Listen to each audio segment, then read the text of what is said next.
Cut.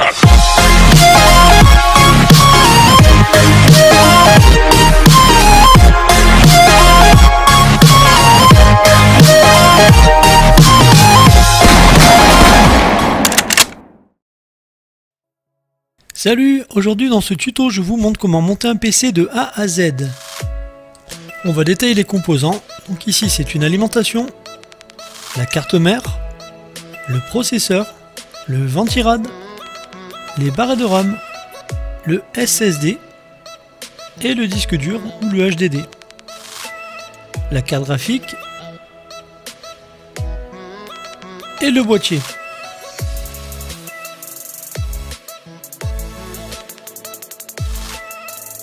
Chacun a plus ou moins sa façon de monter un PC. Ici, je vais vous montrer la mienne. En premier lieu, je commence par installer l'alimentation, ce qui va me permettre de réserver mes passages de câbles pour alimenter la carte mère.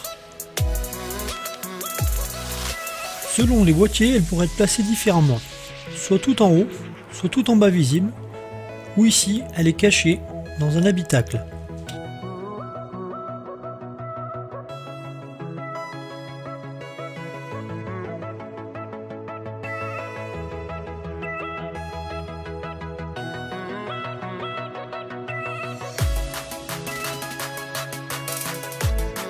Séparez vos câbles d'alimentation de ceux du boîtier afin d'éviter d'avoir un fouillis.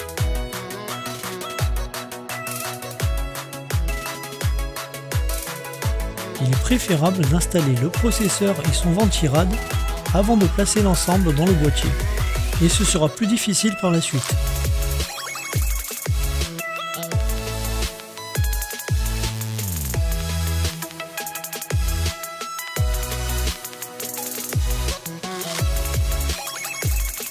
Je déverrouille le socket.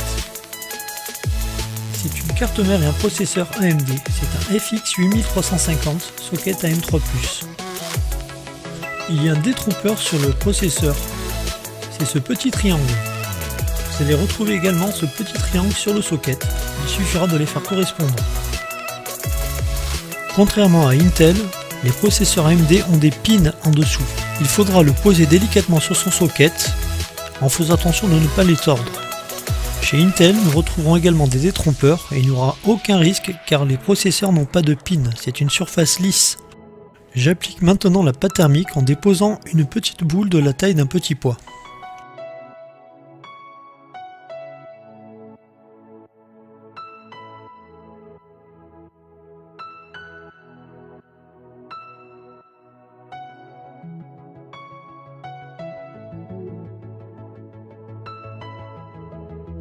J'installe le ventirad. Dans certains cas, notamment chez Intel, les ventirads sont vissés. Ici, vous découvrez une pâte typiquement AMD.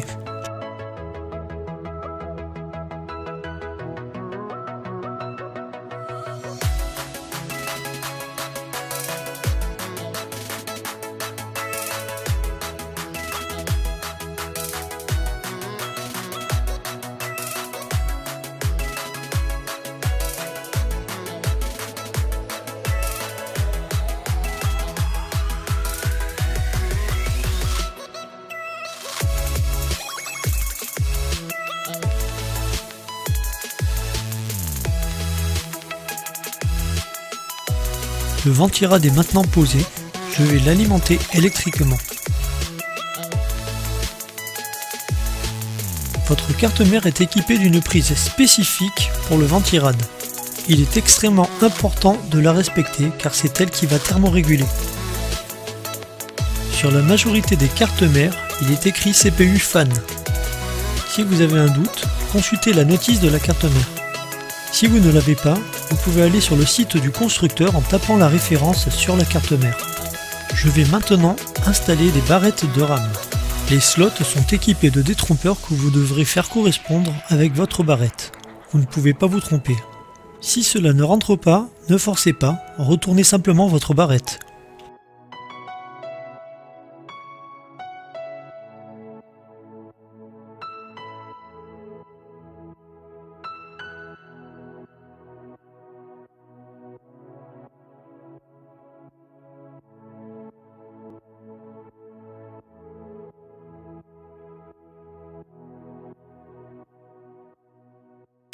Je peux désormais installer la carte mère dans le boîtier. Bien sûr, n'oubliez pas d'installer la backplate, la plaque arrière de la carte mère. Dans le cas présent, elle était déjà en place.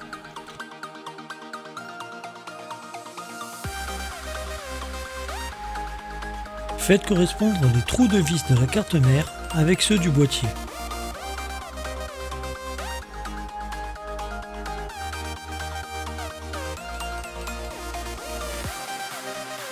Il ne reste plus qu'à visser pour la fixer.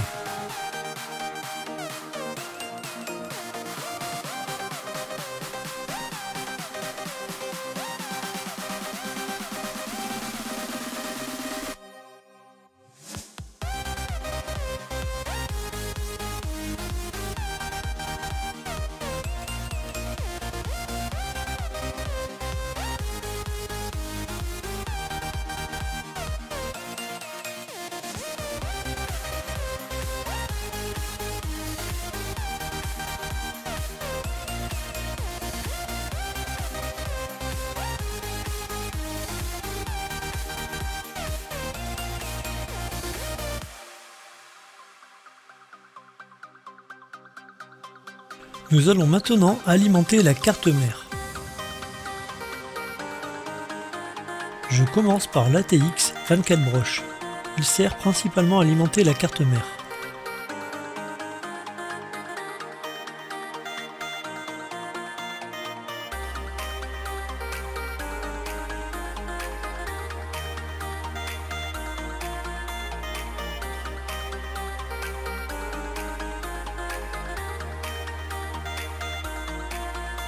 Je m'occupe maintenant du front panel. Ce sont les éléments de connexion du panneau avant, comme le bouton d'allumage, le reset, ainsi que la LED de disque dur et la LED témoin d'alimentation. Les fiches boîtier sont toujours identifiées par des inscriptions dessus. Il est donc très facile de les reconnaître. Cependant, toutes les cartes mères ne sont pas forcément identifiées. Dans ce cas-là, il faudra se référer à la notice ou sur le site du constructeur.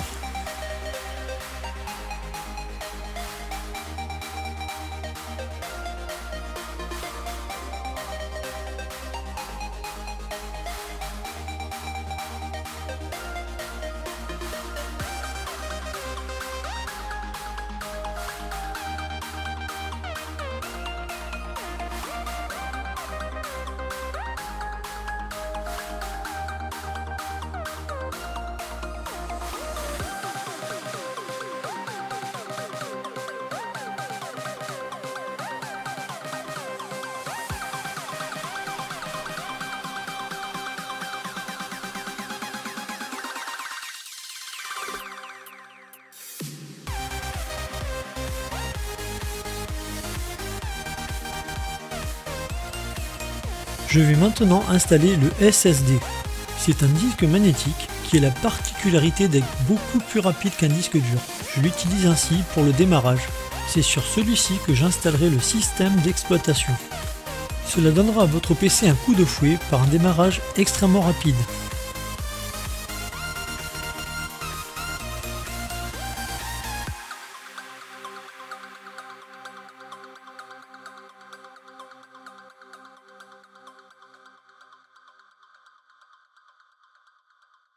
Je vais maintenant raccorder le câble de données SATA, également appelé Serial ATA.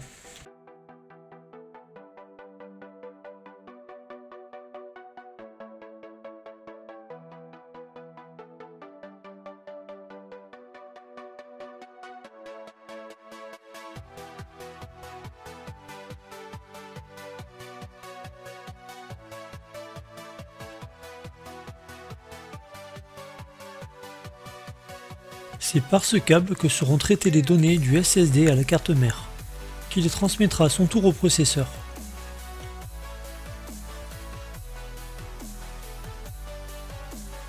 Nous allons maintenant installer le disque dur. C'est sur celui-ci que seront installés tous les programmes.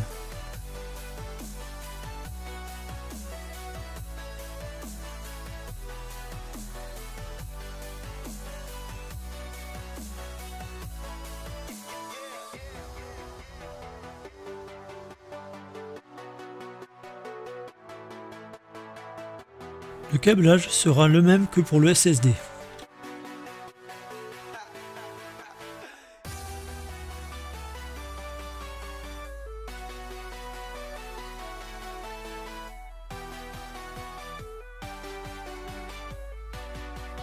Nous allons maintenant l'alimenter électriquement, ainsi que le SSD, avec un câble connecteur SATA d'alimentation électrique.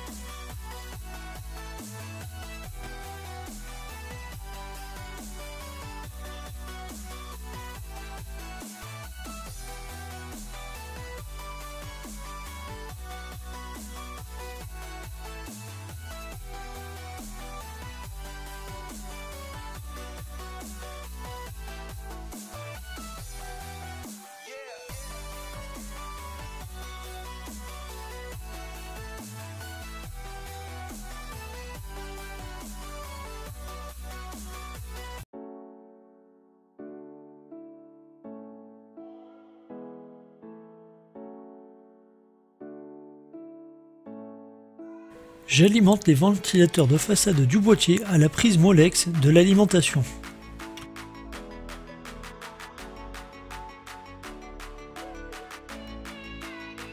Je vais maintenant raccorder les prises USB et les connecteurs audio de la façade.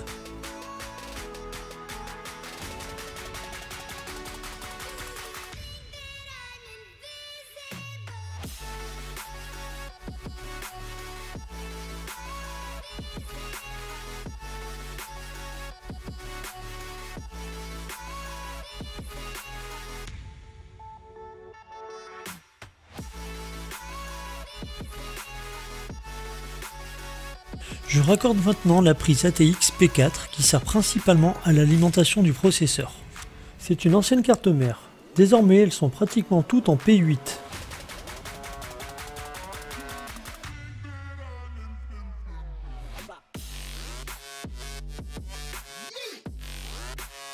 Passons désormais à l'installation de la carte graphique. C'est la pièce maîtresse pour l'affichage. Je vais l'installer sur son port PCI. Sur certaines cartes mères comme celle-ci, vous pourrez trouver deux ports PCI. Il faudra installer votre carte graphique sur celle du haut, la plus proche du processeur, son taux de transfert étant plus rapide.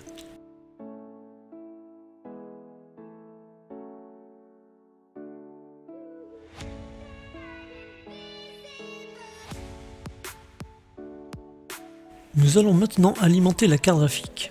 Certaines cartes graphiques ne sont alimentées que par le port PCI. Celle-ci étant un peu plus puissante, elle nécessitera une alimentation supplémentaire. J'utilise ici une rallonge d'alimentation.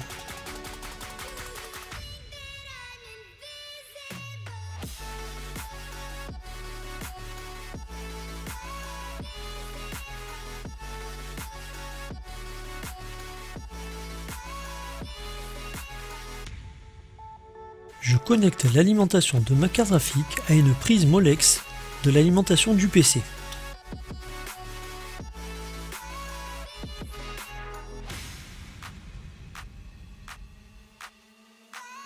Le PC est monté.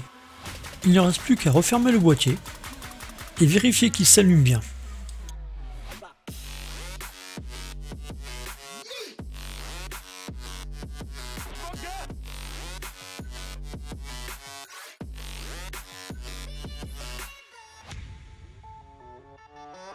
Tout est OK, il n'y a plus qu'à installer un système d'exploitation. N'hésitez pas à liker et à vous abonner. Je vous dis à bientôt pour la prochaine vidéo.